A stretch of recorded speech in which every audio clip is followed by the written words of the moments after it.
हाँ तो प्यारे बच्चों, गुड इवनिंग। कैसे हैं आप सब? उम्मीद करते हैं आप लोग बहुत अच्छे होंगे, बेहतरीन तरीके से पढ़ाई कर रहे होंगे।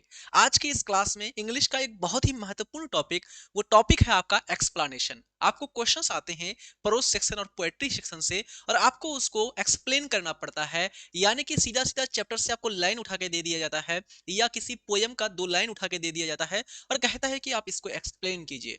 तो प्यारे बच्चों, आज की इस क्लास में हम लोग एक्सप्लेनेशन करना सीखेंगे, और मैं ट्रिक के माध्यम से आपको एक्सप्लेनेशन करना सिखाऊंगा। अगर इस ट्रिक को फॉलो करते हैं और इसको लागू करते हैं एग्जाम हॉल में, तो आपको पूरा का पूरा 8 मार्क्स मिल जाएगा। इसलिए इस वीडियो को अच्छे से देखिएगा, बहुत छोटा सा वीडियो है और बहुत आसानी से आपको सारी चीजें समझ में आ जाएंगे। तो चलिए प्यारे बच्चों, सबसे पहले हम समझते हैं। क्वेश्चन आपको इस तरह से आता है कि ये है आपका एक line, I believe that the civilization India has evolved is not to be written in the world. Nothing can equal the seed shown by our ancestors. या क्वेश्चन आपको आ सकता है प्यारे बच्चों, क्या? And the nightingale is dumb, है ना? And the nightingale is dumb, है ना? Night angle is dumb and the angel will not कम। ठीक है, इस तरह से आ गया और कह रहे हैं कि इसको एक्सप्लेन कीजिए, आप इसको विस्तार से लिखिए। तो कैसे लिखेंगे प्यारे बच्चों? यानी कि आपको परोस सेक्शन से एक आपको लिख करके आंसर करना पड़ेगा। परोस सेक्शन से एक, और एक में 4 मार्क्स मिलेगा, तो 4 मार्क्स परोस सेक्शन से आ गया। पोएट्री सेक्शन से आपको एक रहेगा, है ना? पोएट्री सेक्शन से आपको एक का आंसर देना है, 3-3 करके रहता है, तो एक यहाँ पर आपको आंसर देना है, तो कितना हो जाएगा? तो 4 इधर मार्क्स, तो 4-4 करके 8 मार्क्स का क्वेश्चन आपको आता है। अब कैसे करेंगे प्यारे बच्चों? ये तो आपको हमने एग्जाम्पल यहाँ पर दिखाया, इस तरह से आएगा। अब इसको आंसर करने के लिए सबसे पहले चीज प्यारे बच्चों, जो आपके सामने लाइन दिया हुआ रहेगा, ये लाइन दिया हुआ है आपका, तो सबसे पहले पता करना है, 3-4 क्वेश्चंस आपको पूछने हैं, ठीक, अपने से, खुद से, कि सबसे पहला चीज, ये जो हमारा लाइन लिया गया है, I believe that the civilisation India has evolved is not to be beaten in the world. तो सबसे पहला चीज, ये लाइन कहां से लिया गया है? कहां से लिया गया है मतलब कि उस चैप्टर का नाम आपको यहां पर बताना है। उस चैप्टर का नाम क्या है? ठीक है, उस चैप्टर का नाम आपको पता होना चाहिए। ठीक है, समझ में आ रही बात? पहला चीज। दूसरा क्वेश्चन कि भाई वो जो चैप्टर है जहां से ये लाइन लिया गया है, उसके लेखक कौन है, उसके राइटर का नाम। ठीक है, उसके राइटर का नाम क्या है? ABCD गांधी जी है, या मनोहर माल गोंकर है, या वाल्टर डेला मेयर है, वाल्ट व्हिटमैन है, कौन है? ये आपको। तीसरा चीज प्यारे बच्चों, अगर लेखक के बारे में कुछ भी थोड़ा भी पता है, तो उसको अगर लिख देते हैं, वो भी आपका चलेगा। ठीक है, सबसे पहला चीज, चैप्टर का नाम पता होना चाहिए कि जो दिया हुआ लाइन है ये कहां से लिया गया है। दूसरा, उसको लिखने वाला कौन है। तीसरा, जो लिखा है उसके बारे में कुछ पता है तो उसको लिख दीजिए। जैसे कि मान लीजिए, हमको पता है कि यहाँ पर बात आ रही है सिविलाइजेशन ऑफ इंडिया, यानी भारतीय सभ्यता की, मतलब कि ये कहां से लिया गया है? जो आपका पहला चैप्टर है प्रोस सेक्शन का, जिसका नाम है इंडियन सिविलाइजेशन कल्चर, भारतीय सभ्यता एंड भारतीय सभ्यता और संस्कृति, इसी चैप्टर से लिया गया है। तो ये हमको हो गया पहला चीज का आंसर। दूसरा चीज कि भाई इसको लिखा किसके द्वारा गया है, तो गांधी जी के द्वारा लिखा गया है। किसके द्वारा? गांधी जी के द्वारा। तो ये हो गया। तीसरा, इसके बारे में कुछ पता है आपको एक्स्ट्रा? इसके बारे में कुछ जानते हैं लेखक के बारे में? बिल्कुल जानते हैं कि गांधी जी का जन्म 2 अक्टूबर 1869 को हुआ था। गांधी जी को बापू के नाम से जाना जाता है, राष्ट्रपिता के नाम से जाना जाता है ना? गांधी जी का जन्म गुजरात में पोरबंदर में हुआ था। ये जो भी बातें आपको आता है, एक लाइन आप आराम से इसके बारे में तो लिख सकते हैं। ठीक। चौथा आपका पॉइंट प्यारे बच्चों, फिर आपको एक्सप्लेन करना है। अगर नहीं आता है तो उसका भी ट्रिक बताएंगे। यानी कि आपको क्या काम करना है, कोई भी चीज को एक्सप्लेन करना है ना, 4 चीज करना है। कितना चीज करना है? 4। यानी कि जो आपको क्वेश्चन दिया गया है, पहला क्वेश्चन करो ये कहां से लिया गया है। दूसरा क्वेश्चन करो कि इसके लेखक कौन है, इसके लेखक कौन है। तीसरा क्वेश्चन, जो लेखक है उसके बारे में, है ना, उसके बारे में आपको थोड़ा बहुत बताना है। ठीक। चौथा प्यारे बच्चों, इस लाइन के बारे में अब एक्सप्लेन कर देनी है, जो भी आपको आता है। ठीक है, नहीं आता है तो उसके बारे में बताएंगे। तो ये 4 चीज आप आराम से कर लेंगे, तो आपको 4 मार्क्स मिल जाएगा। यानी 1 मार्क्स आपको मिलेगा कहां से लिया गया है, 1 मार्क्स मिलेगा कौन लिखा है, 1 मार्क्स मिलेगा पोएम राइटर के बारे में, और 1 मार्क्स इधर मिलेगा। या इसको छोड़ देते हैं तो इधर से आपको 2 मार्क्स मिल जाएगा, अच्छा से एक्सप्लेन कर देते हैं तो 4 मार्क्स 4 जगह से आपको मिल रहा है। तो कैसे लिखेंगे प्यारे बच्चों? तो इसका हम बेहतरीन फॉर्मेट लिख करके आपको मैं दे रहा हूं। बस इसी को क्या कर दीजिएगा, एग्जाम में 2 कॉपी एकदम पेस्ट कर देना है। एग्जाम में इसी तरह से लिख के आ जाना है। कैसे आना है, ध्यान दीजिए प्यारे बच्चों। जो हमने ऊपर में जो लाइन लिया था, वो आपका इंडियन सिविलाइजेशन कल्चर का था। अब यहां पर ये जो मैं फॉर्मेट दे रहा हूं, इस फॉर्मेट को किसी भी एक्सप्लेन वाला आंसर में लिख दीजिएगा, उत्तर में लिख दीजिएगा, चल जाएगा।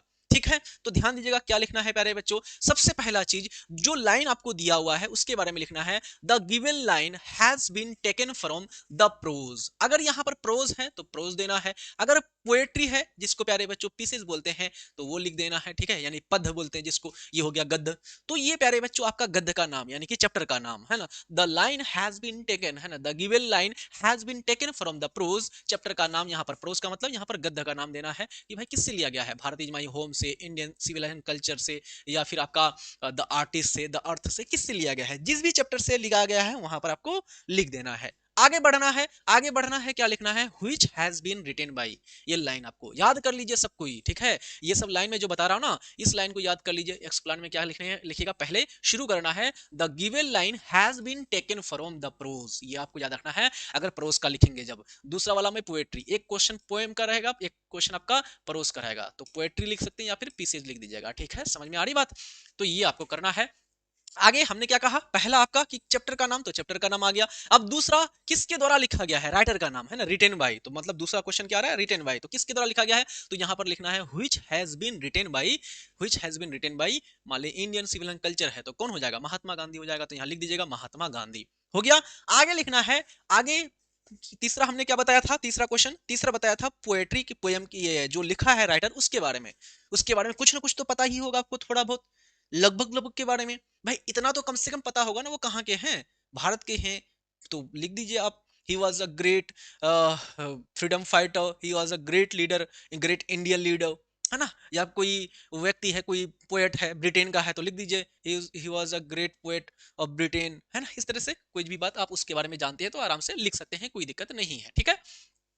तो ही वॉज ए और एन ग्रेट, आप पोएट कर दीजिए, इंडियन पोएट, जापानीज पोएट, है ना, जापानीज स्टोरी राइटर, है ना, जैसे शिगानोया कहाँ के थे, जापानीज, तो ही वॉज अ ग्रेट, है ना, Japanese story writer, short story writer, इस तरह से कर देंगे। फिर आगे लिखेंगे, तो तीसरा हमारा हो गया, पहला हो गया क्या, तो पहला हो गया आपका कि चैप्टर का नाम क्या है, दूसरा हो गया कि भाई लिखा किसने है, तो लिखा किसने, राइटर का हो गया, तीसरा राइटर के बारे में हो गया, चौथा प्यारे बच्चों एक्सप्लेन करना है। एक्सप्लेन मतलब कि जो आपको दिया गया है उसके बारे में अब यहाँ पर बताना है। अगर आपको ठीक ठाक समझ में आ रही है, जो हमने गेस क्वेश्चन में दिया है वही सब सीधा सीधा आपने याद करके गया, सीधा सीधा आने की संभावना है, वही सब आ गया, तो आपको लिख डालना है। गेस क्वेश्चन आप लोग प्राप्त कर लिए होंगे, अगर प्राप्त नहीं किए हैं उम्मीद क्लासेस एप्लीकेशन डाउनलोड कीजिए, वहां पर आपको एग्जाम मंत्र में मात्र 49 रुपीज में सभी सब्जेक्ट का आपको मिल जाएगा, 49 में पांचों सब्जेक्ट का गेस क्वेश्चन मिल जाएगा, उतना कर लीजिए, सारा क्वेश्चन वहीं से आपको आएगा, ठीक।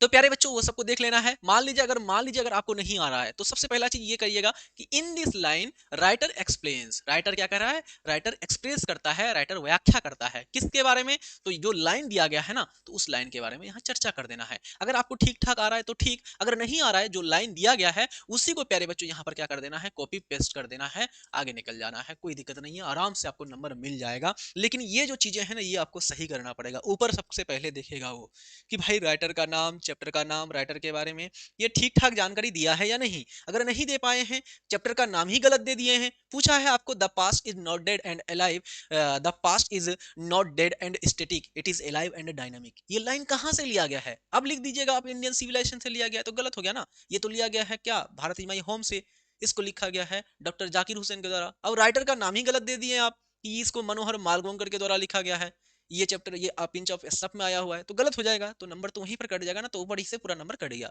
तो ये सब आपको कम से कम सही, ये अगर सही कर दिए चैप्टर का नाम तो 1 नंबर मिल जाएगा, राइटर का नाम 1 नंबर मिल जाएगा, और आगे इधर आपको 2 नंबर मिलेगा, ठीक है, समझ में आ रही बात, यस सर जी। तो ये आपको करना है यहाँ पर, अगर आपको सही से आ रहा है एक्सप्लेन करना तो आराम से एक्सप्लेन कर दीजिए, नहीं आ रहा है तो इन this line writer explains, writer व्याख्या करता है ना, चर्चा करता है, डिस्क्राइब करता है डैट, किसके बारे में, जो लाइन दिया गया है उसको यहाँ पर आप लिख डालिए। अगर आ रहा है अच्छे से तो उसको एक्सप्लेन कर दीजिए अपने मन के अनुसार।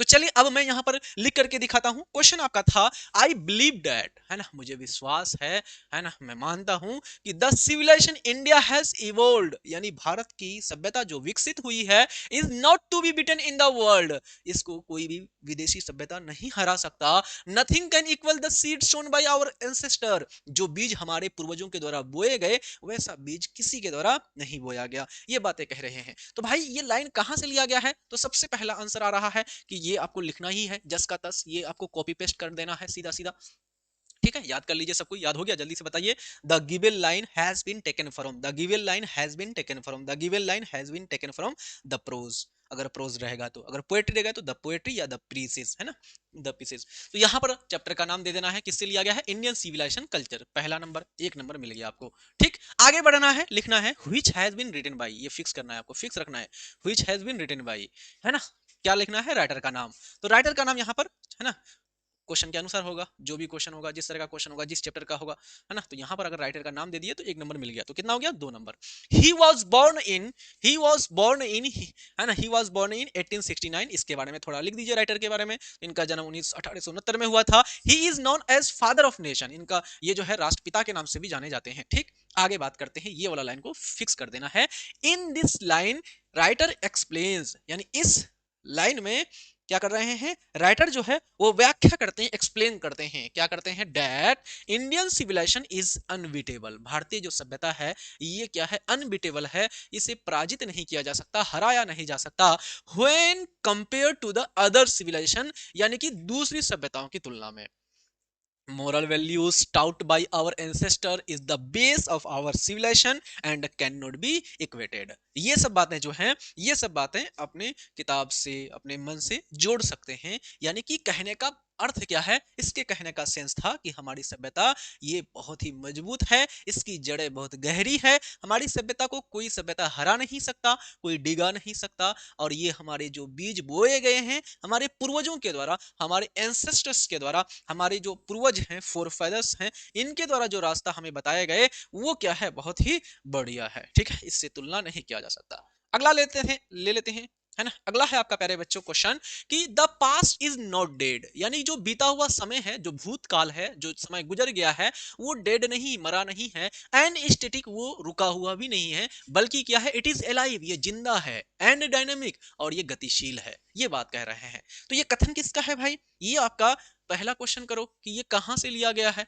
ना, पहला क्वेश्चन, इसके राइटर कौन है, दूसरा क्वेश्चन राइटर के बारे में कुछ आता है तो लिख दीजिए, चौथा इसका एक्सप्लेन कर दीजिए। ठीक है, तो प्यारे बच्चों पहला चीज हमने क्या कहा था, ये वाला चीज आपको फिक्स रखना है, the line given has been taken from the, given line has been taken from the prose, किससे लिया गया है, तो चैप्टर का नाम है भारत इज माई होम, है ना, तो लिख दिया आपने भारत इज माई होम। ठीक है, ये हो गया आपका, एक नंबर मिल गया।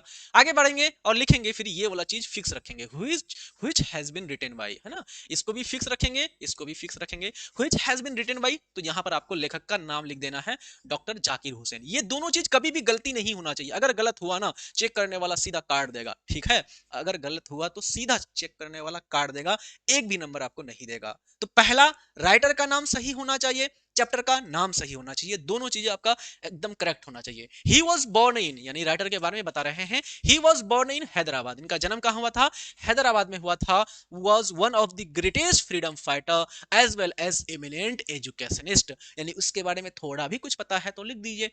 उनका जन्म हैदराबाद में हुआ था, वो एक बहुत ही बड़े शिक्षाविद थे, उन्होंने बिहार में गवर्नर के रूप में सेवा प्रदान किया था, ढेर सारी चीजें पता है आपको, है ना, वो राष्ट्रपति बने थे। तो ये सब बातें फिर आगे लिखिए, एक्सप्लेन कीजिए, इन this line writer explain that, in this line writer explain that, तो ये वाला लाइन फिक्स हो गया, एक लाइन, ये दूसरा लाइन फिक्स हो गया, तीसरा लाइन फिक्स हो गया, 3 लाइन फिक्स करना है। इधर आपका चैप्टर का नाम फिक्स हो गया कि भाई चैप्टर का नाम लिखना है, यहाँ पर राइटर का नाम लिखना है, और आगे आपको प्यारे बच्चों राइटर के बारे में थोड़ा बहुत लिख देना है। ठीक है, तो इन दिस लाइन राइटर एक्सप्लेन, इस लाइन में, दिए गए लाइन में राइटर जो है एक्सप्लेन करता है, व्याख्या करता है, the significance of the past, बीते हुए कल का महत्व को बताता है ना, जो बीता हुआ समय है उसके बारे में बताते हैं। ही सेज, वो कहते हैं, that past is not dead, बीता हुआ समय ये मरा नहीं है, और स्टैटिक, ये रुका हुआ भी नहीं है, इट इज अलाइव, ये जिंदा है, and determine the shape of our present and prospect our future, यानी कि ये जो बीता हुआ कल है ये निर्धारित करता है हमारा किसको, प्रेजेंट को, हमारा प्रेजेंट के आकार को, कि हमारा आने वाला फ्यूचर कैसा होगा और हमारा प्रेजेंट कैसा है, ये निर्धारित करता है कौन, हमारा बीता हुआ कल, यानी कि पास्ट।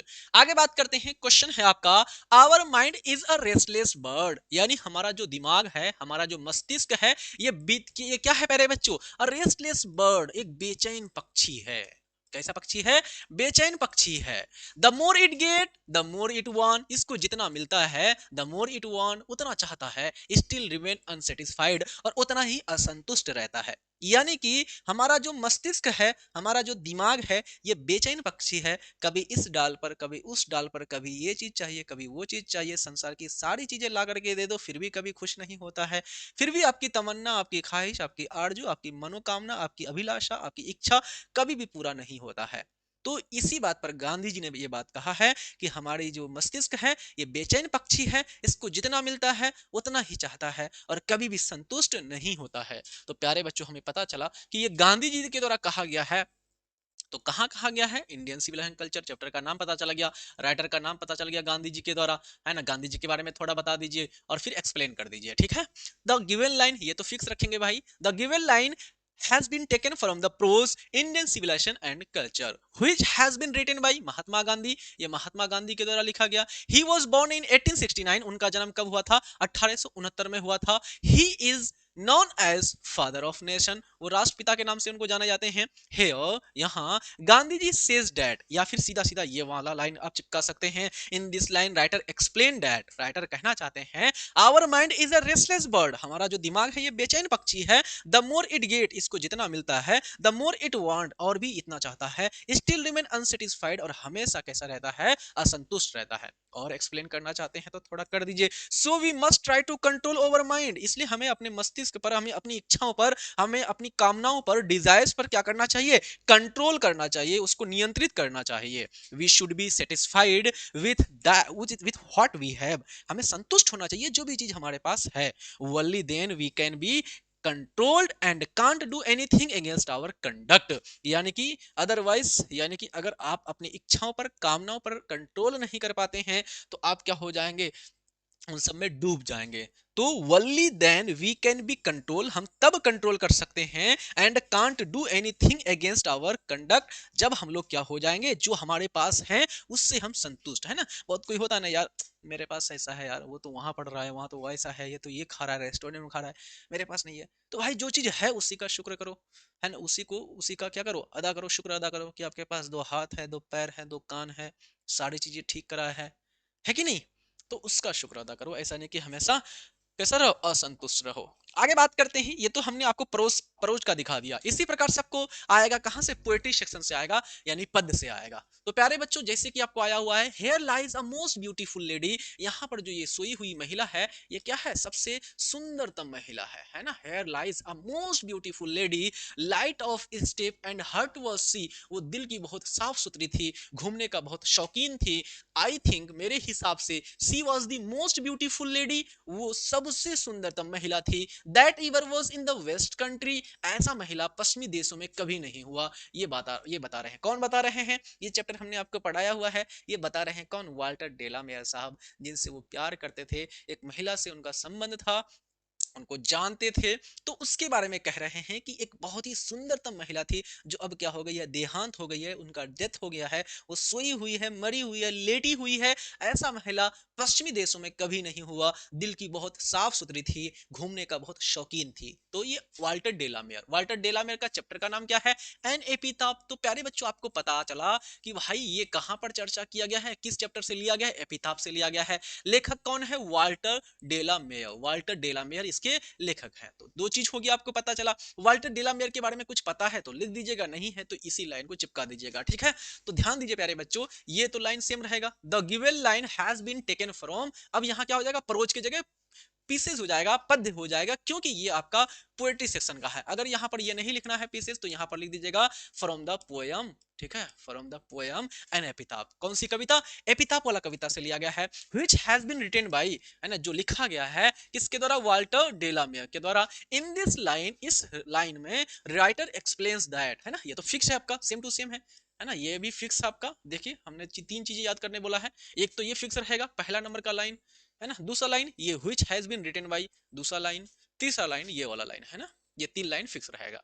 और यहाँ पर क्या लिखना है? चैप्टर का नाम लिखना है। यहाँ पर आपको क्या लिखना है? राइटर का नाम लिखना है। अगर राइटर के बारे में आता है तो ठीक, या नहीं आ रहा आपको ज्यादा तो भाई लिख दीजिए आगे। इन this line writer explains that, इस लाइन में जो राइटर है, जो लेखक है, वो कहना चाहता है हिज सैड फीलिंग, अपने जो उसके जो दुखी जो इमोशंस हैं, जो उसकी है ना भावनाएं हैं, उसके बारे में बताना चाहते हैं। ही वीव्स, वो रोते हैं, बीटरली, बहुत ही बुरी तरह से, at the grave and says, है ना, यानी कि जो महिला मर गई है जिनसे वो प्यार करते थे, उसके कब्र पे जाकर, है ना, वहां पर एपिताफ का मतलब क्या होता है, कब्र पर जो यहाँ पर पत्थर का लेख लिखा करके चढ़ाते हैं ना, मतलब गाड़ दिया जाता है ना, कि फला साहब की है ना, ये जो है इनका इतना तारीख को जन्म हुआ था, इतना तारीख को देहांत हुआ, ये थे, है ना, वहां पर लिखा जाता है उसके बारे में, ठीक है।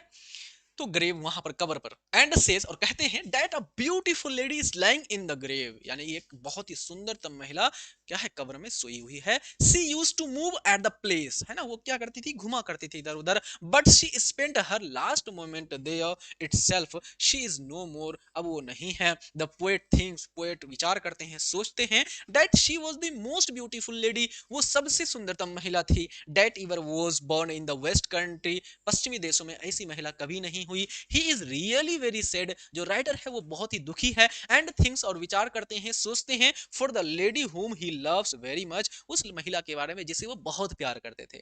अगर आपको प्यारे बच्चों कुछ नहीं आ रहा है, तो हमने क्या कहा कि आपको ये वाला लाइन चिपका देना है, इसके बाद चैप्टर का नाम ये सही होना चाहिए भाई, गलत नहीं होना चाहिए, ठीक है। ये हो जाएगा, which has been written by Walter de la Mare, ये आपका सही होना चाहिए, ठीक है। फिर इसके बाद, इन this line writer explain, writer कहना चाहता है, यहां से लेकर के इसको उठा करके यहां तक डाल दीजिए, आराम से आपको नंबर मिल जाएगा, कोई दिक्कत नहीं है। जो बच्चे बोलते हैं ना बहुत डर लगता है, उसके लिए मैं बता रहा हूँ, जिसको इंग्लिश आता है उसके लिए है कि भाई सीधा अच्छा से लिखने का प्रयास करो, बट जिसको बहुत ज्यादा डर लग रहा है, एक्सप्लेनेशन हमारा कैसे होगा, गलत हो जाएगा, नहीं आ रहा है, कुछ भी नहीं आता है लिखने के लिए, इतना तो कर सकते हो ना, देख करके तो लिख सकते हो ना, कॉपी पेस्ट तो कर सकते हो ना, इतना भी नहीं आ रहा है तो फिर क्या करोगे, पढ़ाइए छोड़ दो भाई। इंग्लिश का ही लिया, बताओ। जब इतना भी नहीं कि भाई खाना दिया हुआ है, खाना चबा के रखा हुआ है, बस उसको निगलना है तो निगल जाओ, समझ में आ रही बात।